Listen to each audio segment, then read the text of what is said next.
We begin to walk in single file. My son Chico is in front of me, holding the back of my husband's shirt. We watch carefully each footstep that we take. We walk and we walk until we reach the field of corpses, bodies strewn across the brush. It is an open cemetery. Now, we walk on bodies of children, of women and men who walked before us and triggered the explosives. We walk in a deathly silence, past 3 old people who stopped to rest, past a mother with 3 children. Her infant cries, "Leave the infant, save the older children." A man's voice whispers, but we do not stop. We keep on walking forward. And the pressure builds inside my head, inside my heart, inside my body. There is nothing I can do. My strength, my weakness, it does not matter. My life is in the hands of God. Part 3. Epilogue. We escape. My husband, my son Chico, and I.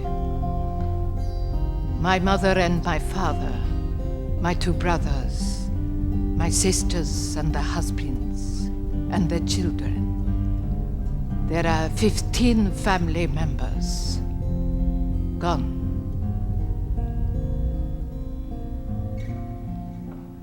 I come to America, and first you see me sweeping floors at Hardee's.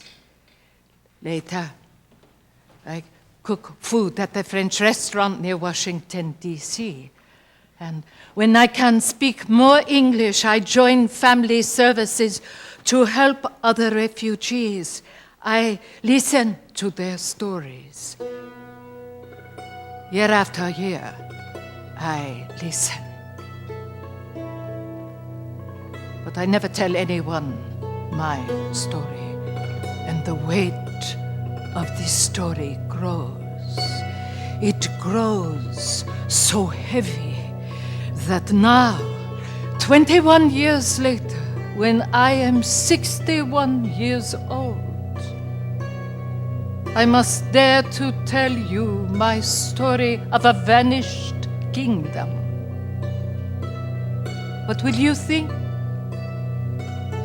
Will you listen? I do not know. But if I do not tell this story, I will be a prisoner of ghosts that live inside me, and I must walk forward.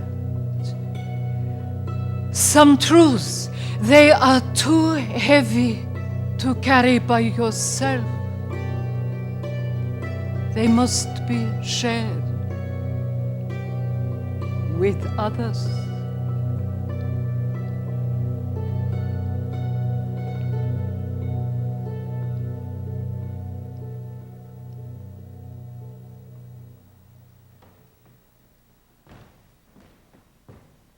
I read the story of the vanished kingdom only once. I put it down and I sink under the weight of this story. I sink under the weight of these 2 stories, and I am lost. And so is any desire I ever had to write this play. And so, now, what do? with these stories that they've told me. What do I do? That's the night that I have a third dream. In this dream, the box, it's disappeared. That's all.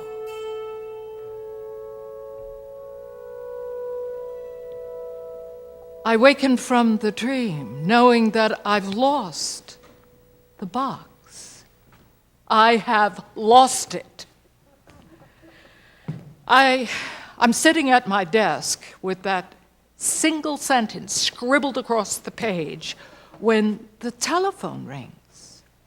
Hi, I'm a friend of Carol's, and she told me about your dream and this play that you're writing. I got really excited because, see, I know all about roses, and I've got the box. I follow directions. It's to an East Side City neighborhood in Richmond. On the north corner, there's this old brownstone. Over the gate, a sign says, 123 Rosie Lane. Welcome. The front door opens. Hi. I'm Rosie, and I'm so glad you've come because I've got this project that I have been working on that I want to show you. I want to talk to you about it. I follow Rosie into a shaded garden. I've been working on her for like 3 years. I've sold, I've collected everything. See, I keep it here in the box. I got everything that I need, but I still haven't been able to finish her. It's just been so hard working on it by myself. So I was talking to Carol, and she told me about the project that like you are trying to finish, and that's when I thought, hey, you know, maybe we could finish together. So here goes.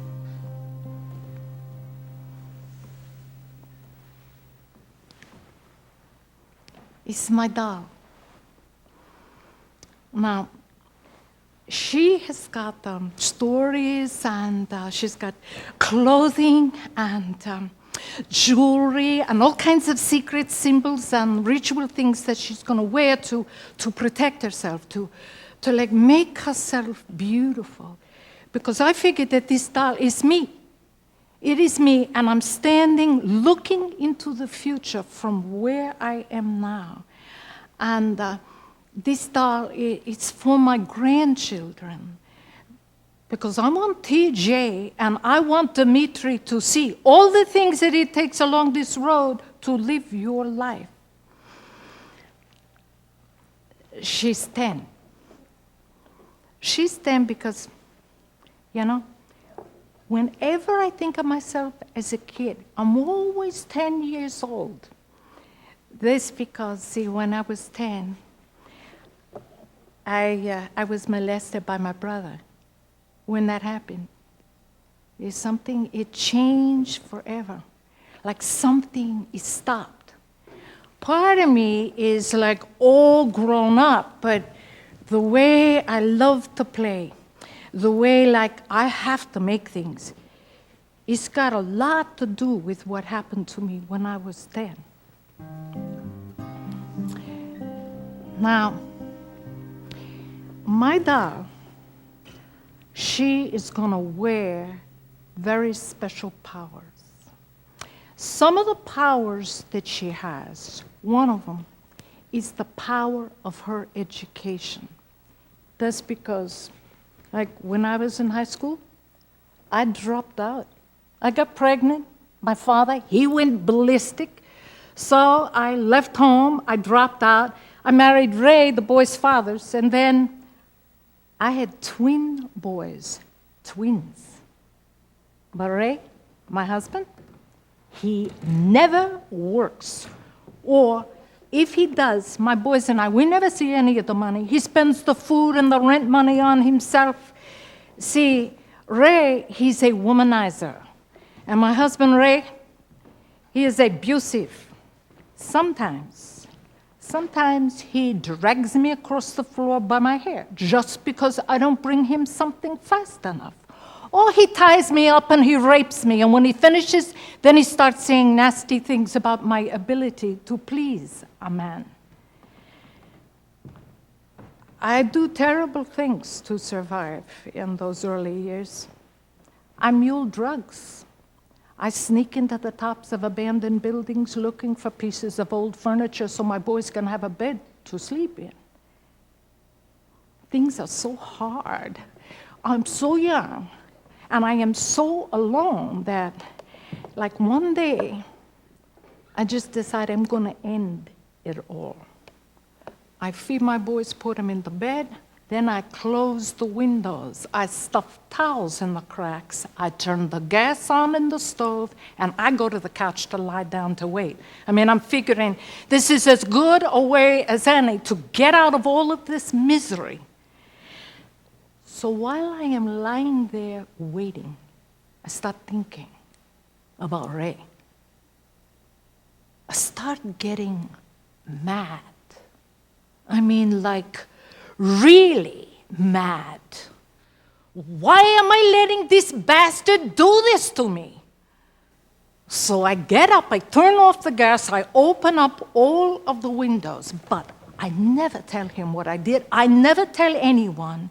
But after that, things are like different. It's like after that, I start noticing things.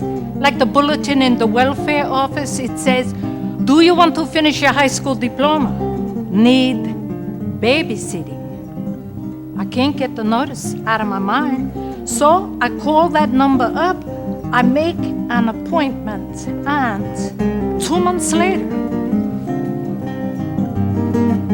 I got my GED. I'm a certified high school graduate. But things with my husband Ray, they keep getting worse and worse. I got serious problems with my health. I'm in the hospital for weeks at a time, but neighbors take care of my boys. Ray, he doesn't do anything. But in the hospital, there is this woman I meet. Her name is Carmen. She's a volunteer there. Carmen is the one who says to me, Rosie, you want to get out of this marriage and keep your boys. You got to get yourself a real education, so you can get yourself a real job. I see this application.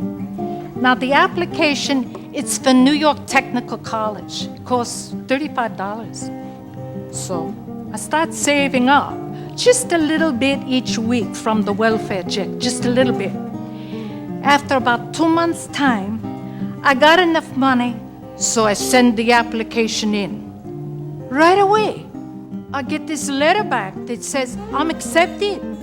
I qualify for a student loan. So, I major in human services. That's like geriatrics and probation, and it's like, learning how to help people in my own neighborhood. I start taking these psychology courses. So one night, I'm in psych class, and we're studying this chapter. The chapter is called Martyr Love. That's like the saints and the martyrs. So martyr love is when, like, the wife in the relationship, she just keeps on making excuses for her husband, who's not being responsible for anything in the whole family. And I go, wow, this chapter is describing me. So it's after class that night. I make up my mind. I am getting out of this marriage with Ray. I get out all right. Ray, he takes everything. He takes money from the student loan. He takes the welfare check. He takes my boy's TV, my mother's rings. He's got all the photographs of the kids. We don't have enough money for food, for rent, for anything. And it's a bad time. I feed my boys oatmeal every night for dinner. And me, I drink a lot of water, just a lot of water. Well, there is this Professor Link at the college where I go. He notices I am not looking so good. He calls me into his office. He helps me get a part-time job so we can get some food to eat and I can pay a few bills. I graduate, and for 3 semesters before I graduate, I'm on the dean's list. And when I finally get out, I got a 3.8 average. I'm a certified college graduate. And see, I kept my promise to my dad. My dad, he always wanted me to get a college education. I kept it to my friend Carmen, to my boys, and to myself. So, this doll, she will always, always carry power of education with her.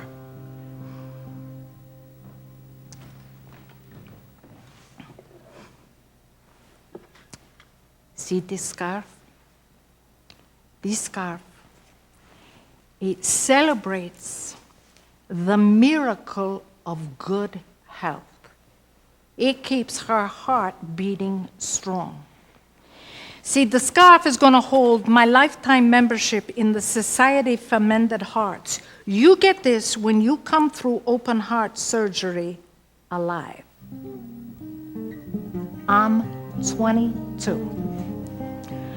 I get this phone call at the pharmacy where I got a part-time job working, and the doctor at the hospital where I just had these tests, he says to me, "You're 2 weeks away from a massive heart attack. You get in here right away and you make an appointment for surgery." I drop the phone. I start running. I mean, I don't know where I'm running to, but it's in the other direction from that doctor and that hospital. But I end up with open heart surgery. Then there are complications. I go into cardiac arrest. A couple of months later, I got a fever. This fever, it keeps on spiking.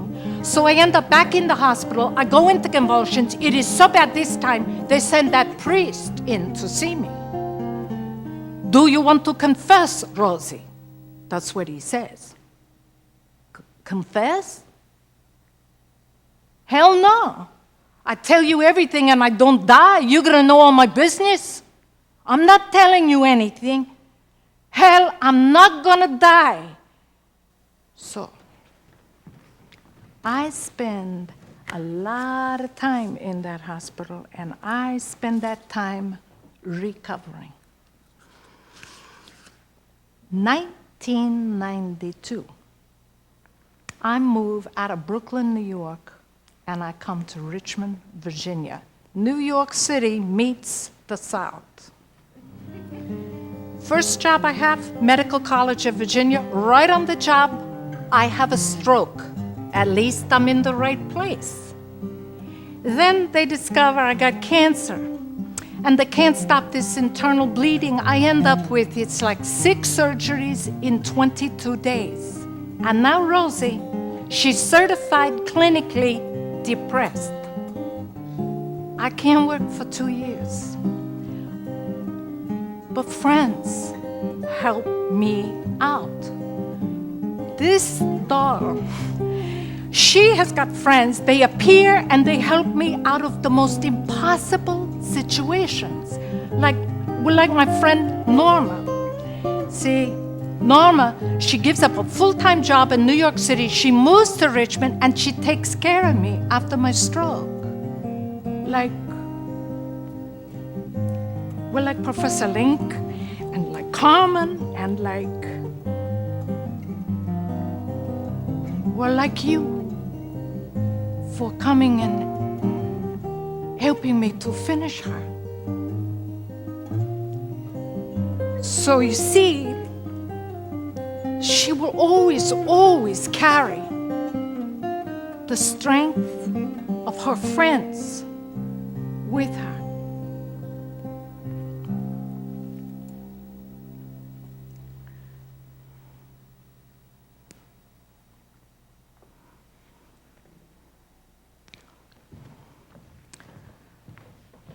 She is also going to wear the power of my father and my mother.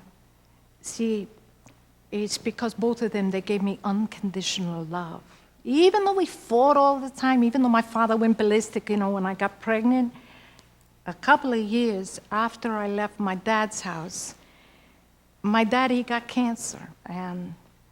And the boys and me, we would take long walks with my dad after his chemo treatments. It was a hard death. I got this crucifix. It's my father's. And I got lots of good memories of my dad. He was one of 18 children born in Puerto Rico, like my mother. And even though he couldn't read, he couldn't write English or Spanish, he always worked hard. He figured out unusual ways of making money. Now, my mother was a powerful woman. My mother was a powerful medium. These bracelets is the way I stay connected to my mother. We had all of these things going on in our house. In addition to Catholicism, my mother would do rituals and cleansing stuff. And what she did, she would play the music of Santa Barbara. That's really a cover for Chango, very powerful Afro-Cuban deity. And when she did this, she would smoke this cigar. Powerful energy, it would just like fill the house. My mother, she died too young. She was 52, and she died of liver cancer. She knew she was gonna die young, because like she would say to me when I was very young, she would say, "Rosie, even after I'm gone, I will always be with you. You will feel me touching your toes. I don't want you or anybody touching my toes. If you're dead, you're dead." That's what I would tell her. But do you know something? 20 years after my mother dies, this thing happens in the projects where me and my boys, we've been living for like 12 years because I can't make enough money for us to move out. Things in the projects, it's really bad. Crack is hit, whole buildings are strung out. And one night, my own nephew, he appears in my apartment.